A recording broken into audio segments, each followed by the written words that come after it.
Good morning, fellow BNI Profit Seekers, and just wanted to kind of start my video series this week and just kind of ask a question. How's your listening?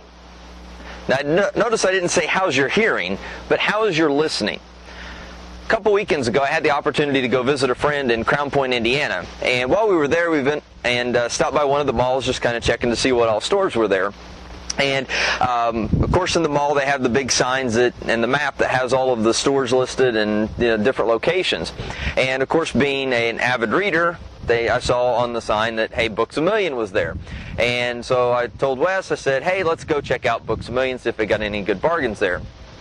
About that time, a security guard, probably a young man in his mid-20s, just happened to be walking by as I was talking about Books A Million. And he actually stopped and he said, well, Books A Million isn't open yet, but they're going to be open in a couple weeks. They're starting to move all their stuff in. And then we just, had a little conversation there. And that really impressed me because here's a guy whose job was to provide security for the mall, and he was actually listening as he was going along and actually stopped to help out and provide information and direction.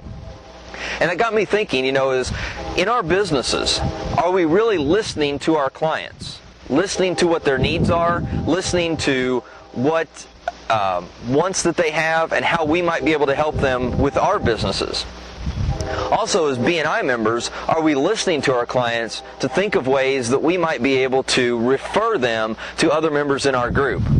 Just this past week, I had an on-site service call for a company, and they just recently terminated an employee.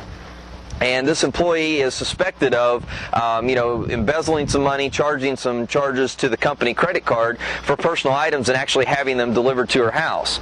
Also, some other things that have been going on. And immediately, whenever they were telling me about this, I thought of, Ryan being a certified fraud examiner. And so I mentioned this to the client. I said, well, if you decide that you need to take any type of legal action and you need to, have your books examined for potentially fraudulent activity, let me know because I have somebody that is certified to work in this area. And all that came about because I was listening to my client, listening to what their problems were, listening for the opportunity to solve a problem and to meet a need that they have.